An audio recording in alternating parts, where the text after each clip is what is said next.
하나님 말씀 요한계시록 16장 1절부터 9절까지 교독으로 함께 읽겠습니다. 요한계시록 16장 1절부터 9절입니다. 교독으로 같이 읽겠습니다. 또 내가 들으니 성전에서 큰 음성이 나서 일곱 천사에게 말하되 너희는 가서 하나님의 진노의 일곱 대접을 땅에 쏟으라 하더라. 첫째 천사가 가서 그 대접을 땅에 쏟으매 짐승의 표를 받은 사람들과 그 우상에게 경배하는 자들에게 악하고 독한 종기가 나더라. 둘째 천사가 그 대접을 바다에 쏟으매 바다가 곧 죽은 자의 피같이 되니 바다 가운데 모든 생물이 죽더라. 셋째 천사가 그 대접을 강과 물 건너에 쏟음에 피가 되더라. 내가 들으니 물을 차지한 천사가 이르되 전에도 계셨고 지금도 계신 거룩하신 이여 이렇게 심판하시니 의로우시도다. 그들이 성도들과 선지자들의 피를 흘렸으므로 그들에게 피를 마시게 하신 것이 합당하니이다 하더라. 또 내가 들으니 제단이 말하기를 그러하다. 주 하나님 곧 전능하신 이시여 심판하시는 것이 참되시고 의로우시도다 하더라. 넷째 천사가 그 대접을 해에 쏟음에 해가 건세를 받아 불로 사람들을 태우니 같이 읽겠습니다. 사람들이 크게 태움에 태워진지라. 이 재앙들을 행하는 권세를 가지신 하나님의 이름을 비방하며 또 회개하지 아니하고 주께 영광을 돌리지 아니하더라. 아멘. 네, 오늘은 16장 대접재앙에 대한 말씀입니다. 여섯째 나팔이 울린 후에 나타나는 그 재앙, 둘째 화가 여섯째 나팔 재앙입니다. 요한계시록 9장 말씀을 보면은 9장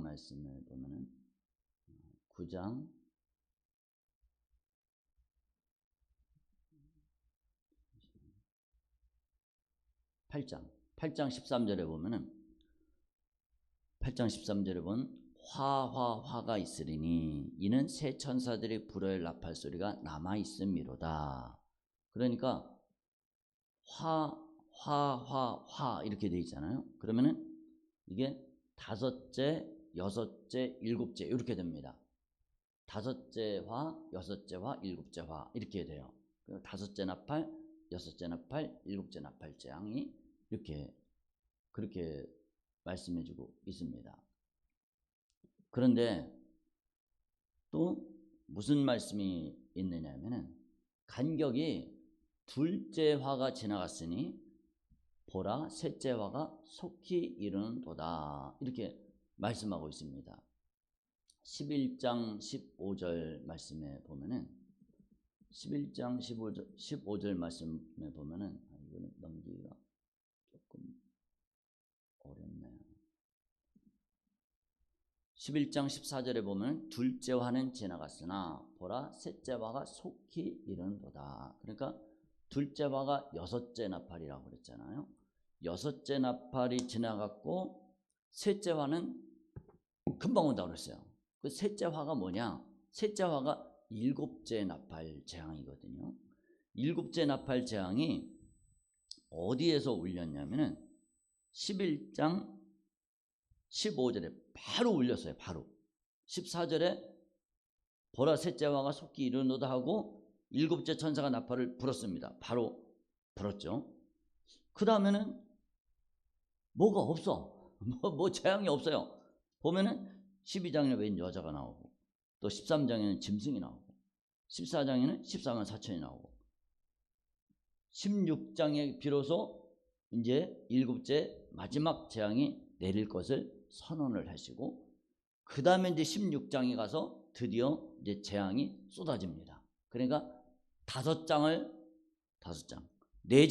건너뛰었습니다. 4장을 건너뛰고 이제 비로소 셋째 화가 이루어집니다. 왜 이렇게 시간이 걸릴까? 금방 온다고 그랬는데 왜 이렇게 시간이 걸릴까? 이것이 무슨 뜻일까? 이 무슨 뜻이냐면은 마치 노아가 방주에 들어간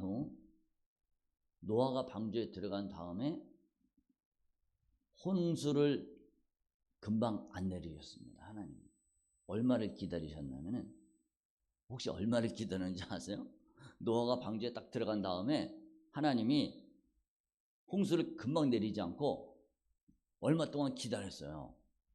그 기다린 시간이 얼마냐면은, 저도 이게 참 처음 알았는데, 맨날 보는 말씀인데 그 눈에 그렇게 안 들어왔어요.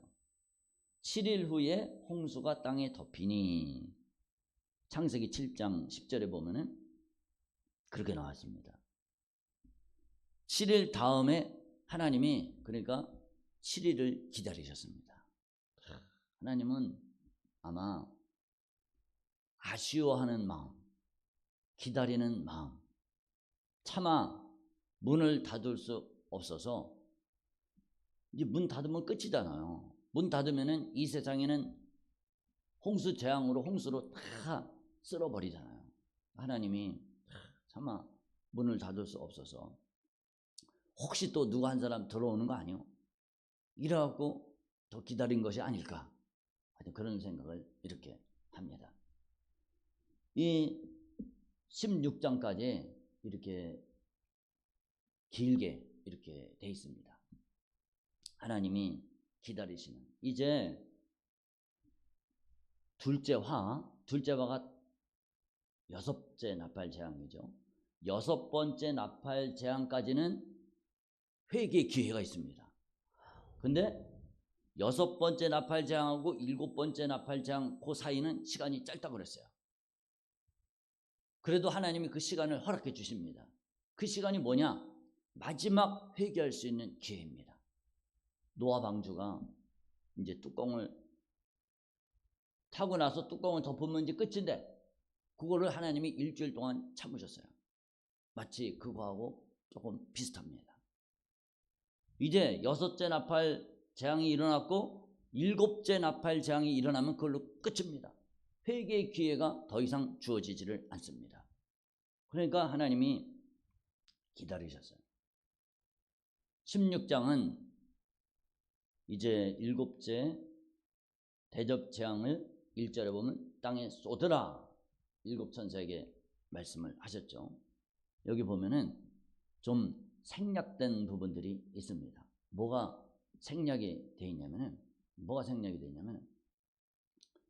계시록 6장 12절부터 17절 말씀이 생략이 됐습니다. 요한계시록 6장, 잠깐만 봅시다. 계시록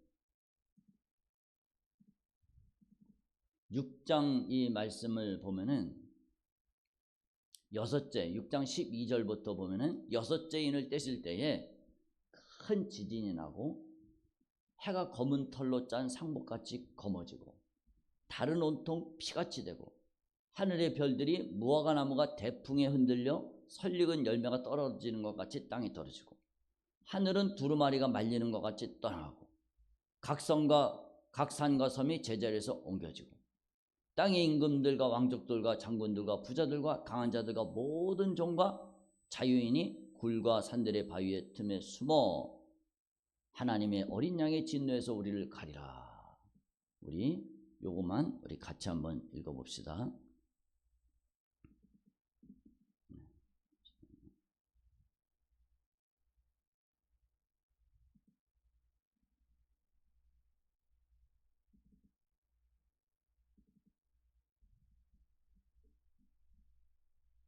17절만 우리 같이 한번 읽어봅시다. 그들의 진노에 큰 날이 이르렀으니 누가 능히 서리요 하더라.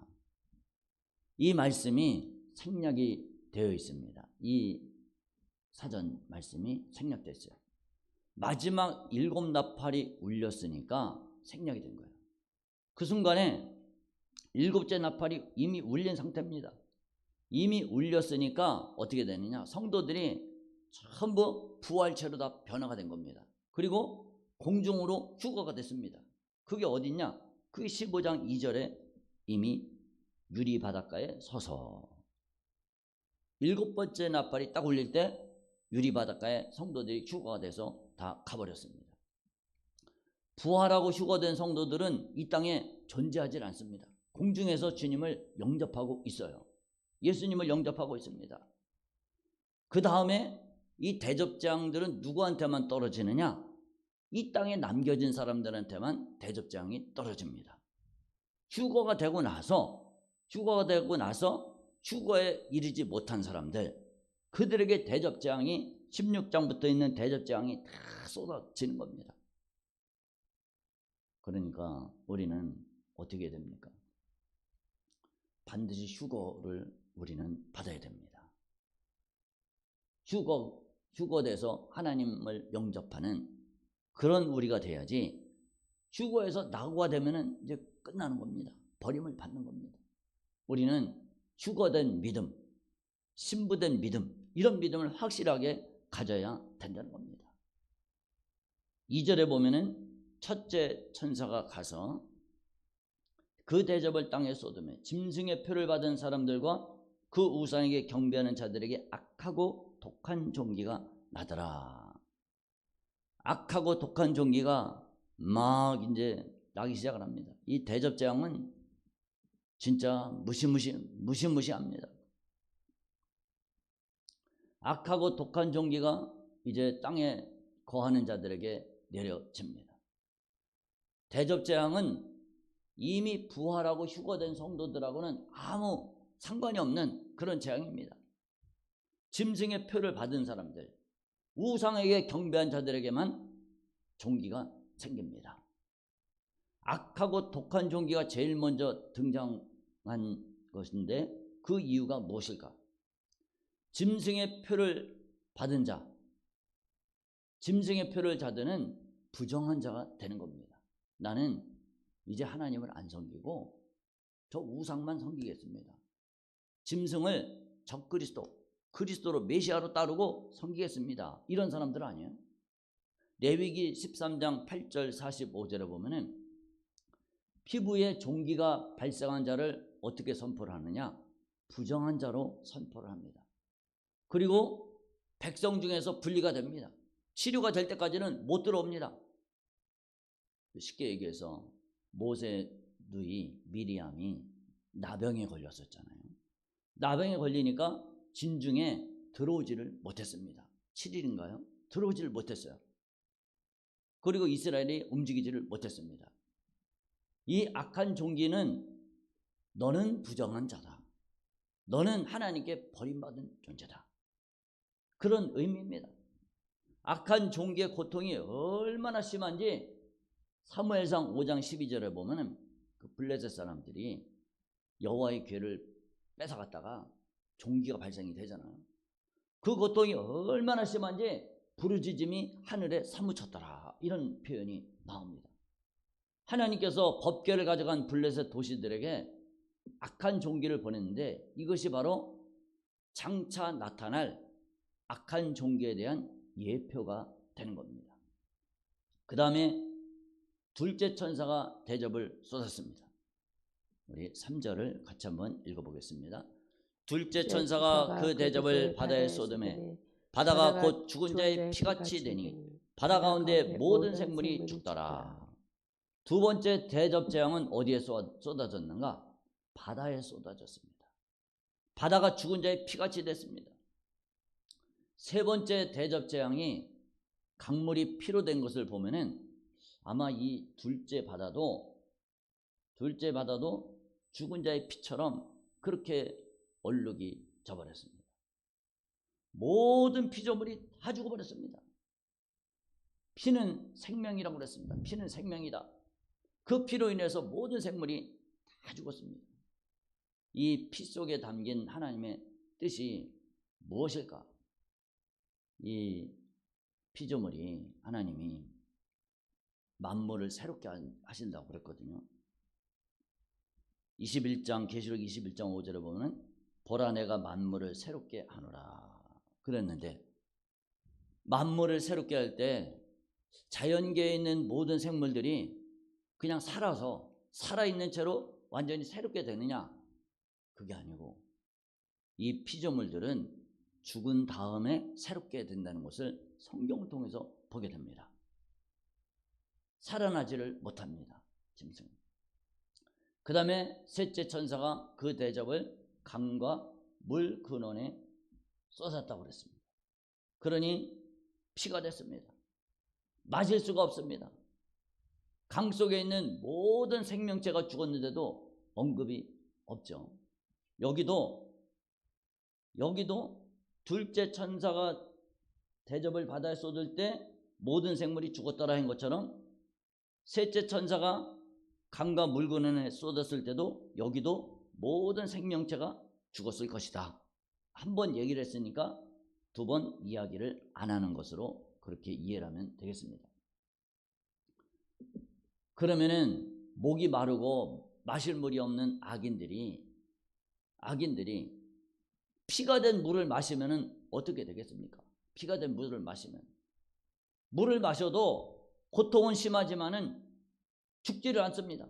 참 희한한 게 인, 나팔, 대접장 이렇게 있을 때 인장과 나팔장은 사람들이 고통을 당해서 죽습니다. 그런데 마지막 이 7 대접 재앙들은 아무리 고통을 당해도 죽지를 않습니다. 아무리 고통을 당해도 죽지를 않아요. 어떻게 보면은 따지고 보면은 7 대접 재앙이 사실은 이것이 이제 지옥의 심판의 시작인 것을 보게 됩니다. 나중에 지옥 심판이 있죠. 백보자 심판이 나오죠. 그 전에 이미 여기서부터 하나님의 진노가 시작이 된다. 이렇게 이해를 하면 되겠습니다. 이 대접 재앙들은 엄청난 고통을 가하지만은 한 사람도 죽지를 않습니다. 왜 도대체 피가 될까? 피가 돼서 왜 그 피를 마셔야 될까? 첫째 천사 독한 종기가 났죠. 둘째 대접은 바다, 그 다음에 셋째는 강과 물건에 전부 피가 됐습니다. 왜 그럴까? 6절에 보면은 그 답이 나옵니다. 우리 6절 함께 읽어보겠습니다. 그들이 성도들과 선지자들의 피를 흘렸으므로 그들에게 피를 마시게 하신 것이 합당하니이다 하더라. 물로 왜 피가 됐습니까? 왜 그러냐면은 왜 그렇습니까? 성도들의 피를 흘리게 했으니까. 성도들의 피에 대한 대가니까 그 피의 대가를 내가 마셔야 된다는 거예요. 피 흘림의 대가를 내가 책임을 져야 된다는 겁니다. 이게 얼마나 무시무시한 일입니까? 내가 다른 사람의 피를 흘렸으면은 그 사람은 죽어야 할지니라. 이런 말씀, 율법에 그런 말씀이 나오지 않습니까? 이게 율법이 그대로 이루어지는 겁니다. 다른 사람의 피를 흘리겠으면 그 피를 마셔야 돼. 피를 마시는 게 뭡니까? 내가 죽어야 된다는 거예요. 물이 없는 고통은 얼마나 큽니까? 물을 차지하는 천사가 뭐라 그럽니까? 심판하신 이니 의로우시도다. 전에도 계셨고 지금도 계신 거룩하신 이시여. 여기 보면은 우리가 보통 자주 등장하는 표현이 있습니다. 전에도 계셨고 지금도 계신 거룩하신 이. 뭔가가 빠진 것 같아요. 뭐가 빠졌냐면 장차 오실 이가 빠졌습니다. 장차 오실 이. 보통 왜 그러잖아. 1장 계시록 1장 한 4절 한번 보면은 뭐라고 말씀을 하시냐면 1장 4절에 보면은 이제도 계시고 전에도 계셨고 장차 오실 이. 이제도 계시고 전에도 계시고 장차 오실 이. 하나님을 향해서 이렇게 세 가지로 표현을 합니다. 근데 오늘 본문을 보면은 뭐라고 그럽니까? 전에도 계셨고 지금도 계신 거룩하시니 장차 오실 리가 없습니다. 왜 장차 오실 리가 없습니까? 이미 오셨어요. 이미 주님이 오셨으니까 장차 오실 리가 생략이 됐습니다. 참 성경이 요한계시록이 얼마나 정교하게 딱 됐는지 모릅니다. 장차 오실 리가 생략이 됐습니다. 이미 오셨으니까 생략이 된 겁니다. 계시록에서는 성도들과 선지자들을 이렇게 구별을 합니다.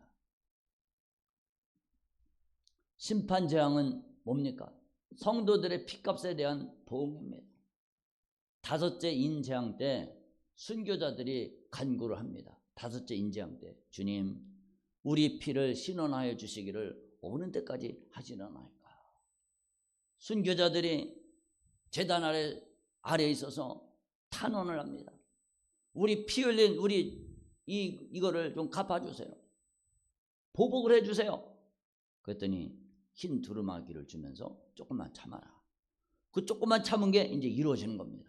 하나님이 원수 갚는 것이 내게 있으니 내가 갚으리라. 그게 드디어 이루어지는 겁니다. 다섯째 인재앙 때 순교자들의 간구, 주님이 억울해서 억울하게 죽은 사람들, 순교당한 사람들, 억울하게 핍박당하는 사람들,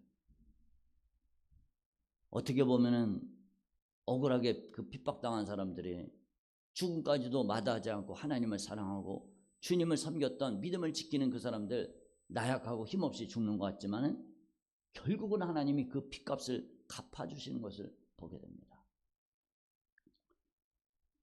사람이 창세기 9장 6절에 보면 다른 사람의 피를 흘리면 그 사람의 피도 흘릴 것이니 이는 하나님이 자기 형상대로 사람을 지으셨음이니라. 창세기 9장 6절에 그렇게 말씀하고 있습니다. 하나님 말씀은 그대로 정확하게 탁탁 이루어지는 것을 보게 됩니다. 우리는 이것을 통해서 무슨 생각을 하느냐? 우리가 다른 사람의 피를 절대로 흘리지 말아야 되겠구나. 다른 사람에게 해를 끼치는 일, 다른 사람을 해롭게 하는 일, 다른 사람을 힘들게 하는 일, 이런 일들은 절대로 해서는 안 되겠구나. 하나님이 반드시 갚아주시는구나. 이것을 성경을 통해서 교훈을 받게 됩니다. 그러니까 우리는 어떻게 해야 됩니까? 다른 사람들한테 해를 끼치는 것이 아니라 선을 베푸시기를 주님의 이름으로 축복합니다. 다른 사람들에게 선을 베풀어야 됩니다. 원수 갚는 것이 내게 있으니 내가 갚으리라. 그랬으니까 우리는 원수를 어떻게 갚습니까? 우리는 원수를 어떻게 갚느냐? 선을 행함으로 원수를 갚으라고 그랬습니다. 다른 사람이 나한테 악한 짓을 해. 그러면은 내가 원수를 갚는 것이 아니라 하나님께 맡기고 나는 그에게 선으로 갚아주는 겁니다. 사랑으로 실천해 주는 겁니다. 그것이 바로 원수 갚는 겁니다. 그날에 주님이 내게 다 갚아주십니다. 내게 선으로 다 갚아주십니다. 16장 7절에 보면은 뭐라고 되어 있습니까? 우리 16장 7절 같이 한번 읽어보겠습니다. 또 내가 들으니 제단이 말하기를 그러하다 주 하나님 곧 전능하신 이시여 심판하시는 것이 참되시고 의로우시도다 하더라. 아멘. 천사가 성도들과 선지자들의 피값으로 악인들도 피를 마시는 것이 합당하다고 말했을 때 동의하는 말로 화답하는 존재가 있습니다. 제단이 말을 했습니다. 성도들과 선지자들이 화답한다고 하지 않고 제단이 말을 했다고 기록하고 있어요. 아니 도대체 제단이 어떻게 말을 하나? 저는 성경을 읽으면서 예전에 도대체 제단이 어떻게 얘기를 할까? 제단이 살아있나? 하늘에 있는 제단은 살아있나? 제단도 말을 하나? 무생물도 말을 하나? 이렇게 생각을 했는데 그게 아니고 제단이 말을 한 게 아니고 제단 아래에 있는 성도들과 순교자들이 화답한 겁니다. 제단 아래에 있는 성도들과 순교자들이 화답을 한 겁니다. 하나님의 심판이 바르고 의로우시도다 이렇게 말씀하고 있습니다. 넷째 천사가 그 대접을 땅에 쏟았습니다. 우리 8절 9절까지 같이 한번 읽어보겠습니다. 넷째 천사가 그 대접을 해 쏟음에 해가 권세를 받아 불로 사람들을 태우니 사람들이 크게 태움에 태워진지라. 이 재앙들을 향하는 권세를 가지신 하나님의 이름을 비방하며 또 회개하지 아니하고 주께 영광을 돌리지 아니하더라. 아멘. 해가 우리가 태양이 1년 사시사철 쬐고 있는데 저 여름에 가끔 이제 그런 생각을 해봐요. 엄청나게 뜨거울 때, 야, 여기서 진짜 더 뜨거우면 죽을 것 같다. 이런 생각이 들 때가 있습니다. 왜 중동 지역에 이스라엘이나 이런 아랍이나 중동 지역에 진짜 뜨거울 때는 막 50도까지 된답니다. 여기서 더 뜨거우면 진짜 죽겠구나.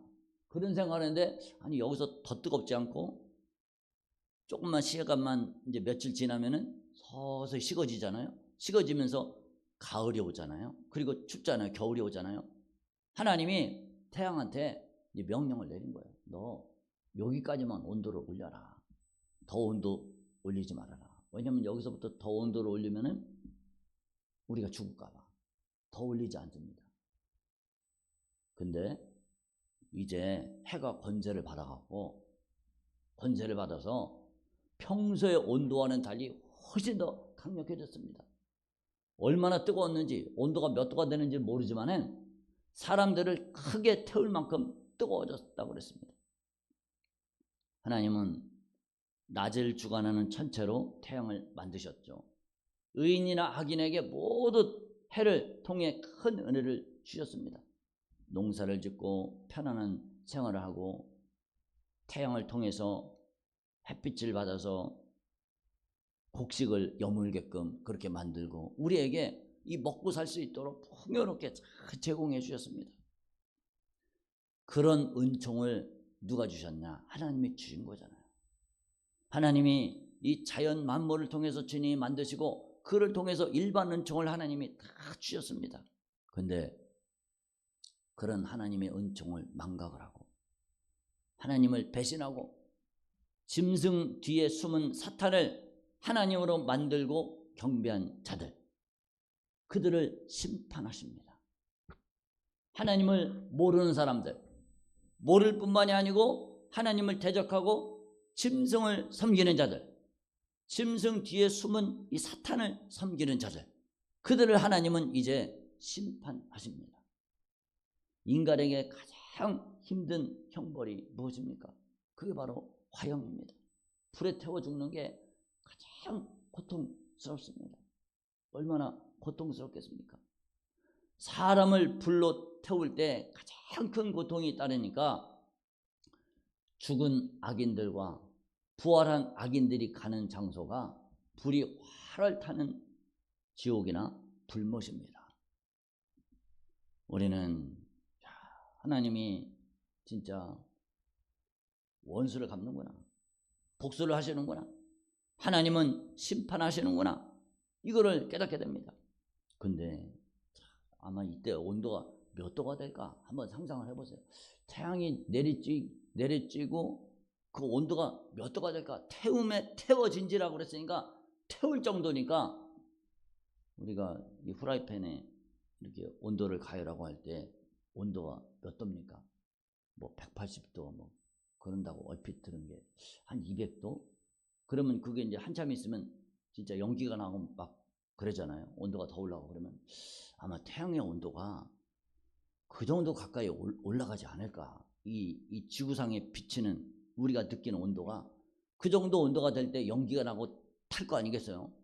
살이 탈 정도의 온도면은 한 200도, 300도 되지 않을까 싶어요. 그런데도 희한한 거는 아무도 죽는 사람이 없습니다. 이미 지옥이 시작이 된 겁니다. 우리 9절 읽었죠? 이 해를 통해서 크게 태움을 받지만 아무도 죽지 않습니다. 화상은 치료되지 않고 고통은 더해갑니다. 화상을 입은 자들은 죽지도 못하고 큰 고통은 지속되면서 어떻게 되느냐? 그 입은 하나님을 비방합니다. 짐승과 같이 구체적으로 재앙을 행하는 하나님의 이름을 비방을 합니다. 재림 후에는 더 이상 회개의 기회도 주어지지 않지만은 악인들은 끝까지 자신의 잘못을 인정하지 않습니다. 회개함을 증명하는 것은 하나님께 영광 돌린다, 이런 표현이 요한계시록에 몇 번 나옵니다. 무리들이 하나님께 영광을 돌렸더라, 이런 표현이 몇 번 나와요. 11장 13절, 14장 7절, 16장 8절 몇 번 나오는데 근데 영광을 돌리지 아니하더라 이렇게 됐습니다. 이 사람들은 끝까지 하나님께 영광 돌리지 않습니다. 왜 하나님께 영광 돌리지 않을까? 제 생각에는 앞으로 과학기술이 발전이 돼가지고 과학기술이 발전이 돼서 어떻게 되느냐, 이게 요새는 이 컴퓨터로 이 뇌파를 통해서 사람을 조종을 한답니다. 사람을 조종할 수가 있대요. 아마 짐승의 표를 오른손이나 이마에 탁 박으면 뇌파를 통해서 사람의 이 정신세계까지 지배를 당하는 것이 아닌가 이런 생각을 합니다. 정신세계까지 지배를 꽉 당해서 장악이 당해서 그래서 회개할 마음조차 없는 겁니다. 회개를 하고 싶어도 회개가 안 되는 겁니다. 얼마나 불행한 노릇입니까? 회개를 하고 싶어도 회개가 안 돼. 구원의 기회가 없다는 겁니다. 그러니까 짐승이 조종하는 대로 끌려가는 겁니다. 로봇처럼 그렇게 되는 겁니다. 얼마나 안타까운 일입니까? 여러분, 복 중에 가장 큰 복이 무엇일까? 복 중에 가장 큰 복이 나를 위해서 십자가 지신 예수 그리스도를 알고 그를 깨닫고 예수를 믿고 천국 가는 게 복이잖아요. 근데 예수 믿고 천국 가려면 그 과정이 있습니다. 문이 있어요. 영생 얻는 문이 있습니다. 그 문이 뭡니까? 회개하라, 천국이 가까이 왔느니라. 회개하는 게 천국에 들어가는 문입니다. 예수님을 통해서 우리는 천국에 가는데 어떻게 가느냐? 회개하고 죄를 내버리고 주님이 내 마음에 들어와 계실 때, 그때 우리는 하나님의 자녀로 거듭나는 거죠. 회개하는 것이 가장 큰 은혜입니다. 가장 큰 은혜예요. 회개해야지 하나님의 백성이 되는 겁니다. 예수님이 제일 먼저 오셔서 하신 말씀, 세례 요한이 제일 먼저 와서 하신 얘기가 회개하라, 천국이 가까이 왔느니라. 회개해야 천국에 들어간다는 거예요. 그러니까 회개가 얼마나 큰 은혜입니까? 저는 참 가끔 예전에 그런 거를 답답할 때를 겪어봤는데, 언제가 제일로 답답하냐? 기도할 때. 아니, 내가 지금 회개의 기도를 해야 돼. 회개를 하고 싶어. 회개를 해야 돼. 너무 깝깝해. 하나님하고 나 사이에 맡긴 게 있어. 근데 회개하려고 무릎 꿇고 딱 앉았는데 회개가 안 나와. 이거보다 답답한 게, 더 답답한 게 어디 있겠습니까? 회개가 안 나올 때 얼마나 답답한지 모릅니다. 그래도 감사한 것은, 그래도 계속 회개해야 돼. 입술로 회개를 하잖아요. 입술로 회개를 합니다. 그러면은 진짜 회개가 나옵니다. 회개의 문이 열립니다. 그러면서 하나님이 나를 용서해 주시는구나. 주님의 보혈로 나를 씻어 주시는구나. 이게 막 느껴지고 주님의 평강과 기쁨이 나를 사로잡습니다. 회개한다는 것이 가장 큰 은혜입니다. 그러므로 우리는 기회가 있을 때 회개하고 돌이켜야 된다는 겁니다. 언제 회개합니까? 보라, 지금은 은혜 받을 만한 때요. 보라, 지금은 구원의 날이로다. 오늘 회개하고 지금 회개해야 삽니다. 내가 언행심사간에 주님 뜻대로 살지 못한 거, 하나님을 기쁘시게 하지 못한 거, 오늘 회개하고 지금 회개할 때 그때 구원 역사가 있게 된다는 겁니다. 회개할 수 있다는 것이 얼마나 큰 은혜입니까? 근데 이때가 되면은 이미 회개의 기회를 다 놓치는 겁니다. 마치 양심이 화인 맞은 자처럼 돼서 회개가 안 되는 겁니다. 그러니까 어떻게 됩니까? 우리 10절을 같이 한번, 10절, 11절 같이 한번 읽어보겠습니다. 또 다섯째 천사가 그 대접을 짐승의 왕자에 쏟으니 그 나라가 곧 어두워지며 사람들이 아파서 자기 혀를 깨물고 아픈 것과 종기로 말미암아 하늘의 하나님을 비방하고 그들의 행위를 회개하지 아니하더라. 아멘. 다섯째 대접은 짐승의 왕자, 이 보좌에 쏟아졌습니다. 짐승이 아마 하나님 흉내를 내서 보좌를 만든 것 같습니다. 짐승은 인간이니까 특정한 장소에 보좌를 만들었습니다. 아마 여기가 예루살렘이 아닐까 싶습니다. 예루살렘에 만들었을 거라고 추정을 해봅니다. 성전 안에 짐승의 왕자를 세워놨겠죠. 대접재앙이 짐승의 보좌에 쏟아지니까 어두워지고 사람들에게 큰 고통이 일어났습니다. 짐승의 나라는 또 온 땅으로도 볼 수가 있습니다. 세상 나라, 왜 혀를 깨물까? 어떤 분이 병원에 신방을 갔는데 암이 걸려서 암 환자에게 신방을 갔는데 그 암 환자가 이를 그냥 부드득 갈고 있더래요. 너무 고통스러워서 이를 부드득 갈고 있답니다. 본인도 또 그런 거를 겪었답니다. 몸이 너무 아파갖고 너무 고통스러워서 잠을 못 잤답니다. 잠을 몇 달 동안 잠을 못 잤대요. 진짜 한숨도 못 잤답니다. 보통 사람이 한 달인가 얼마를 잠을 못 자면 죽는답니다. 근데 이 목사님은 몇 달 동안 잠을 못 잤대요. 근 1년 가까이를 잠을 못 잤, 진짜 한숨도 못 잤대요.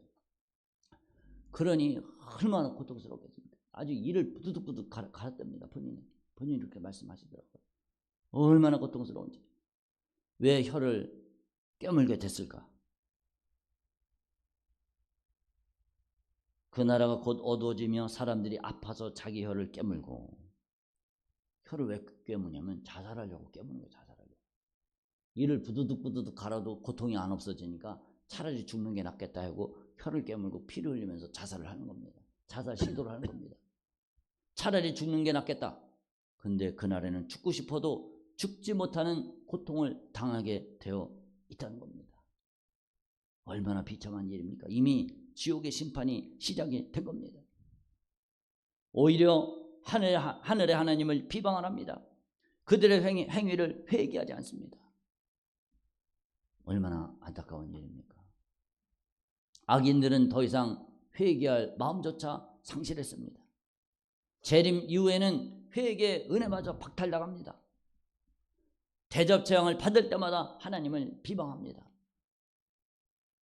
그들이 얼마나 존귀하게 지음을 받았는지조차 잊어버립니다. 먹을 것, 마실 것이 없는 전무한 상태에서 핏물을 마십니다. 아마 이때는 정수기도 필요가 없는가 봐요. 정수기도 이게 안 되는가 봐요. 핏물을 마시고 독한 종기와 엄청난 화상을 입으면서 많은 고통을 당하지만 아무도 죽지 못하는 겁니다. 이것이 재림 때 남겨진 악인들의 형벌이라는 겁니다. 공중에서는 어떻습니까? 공중에서는 주님이 재림하지요. 성도들은, 신실하고 믿음을 지킨 성도들은 주님을 맞이해서 휴거가 되죠. 휴거가 돼서 그 지상에는, 이 공중에서는 뭐가 합니까? 이제 혼인잔치가 이루어지는 거예요. 혼인잔치, 예수님과 함께 하나님 잘 믿은 사람이 혼인잔치가 이루어집니다. 밑에서는 이런 엄청난 대접장의 고통이 쏟아집니다. 그러니 어떻게 됩니까? 그걸 바라보면서 슬피 울며 이를 갈미 있으리라. 나도 예수 잘 믿을 걸, 예수 잘 믿을 걸, 이럴 줄 알았으면 미리 회개할 걸. 이 후회. 저 사람들은 저렇게 행복하게 천국에서 사는데 나는 이렇게 고통을 당하는가? 그 부자와 나사로, 부자가 음부에 떨어져서, 지옥에 떨어져서 엄청난 고통, 불꽃 가운데서 고통을 겪고 있고, 나사로는, 거지 나사로는 아브라함의 품에서, 낙원에서, 거기서 천국에서 아브라함 품에서 진짜 거기서 편안한 안식을 누리고 있는 걸 볼 때, 딱 볼 때 얼마나 안타깝고 얼마나 이 슬픔과 후회함이 밀려오겠습니까?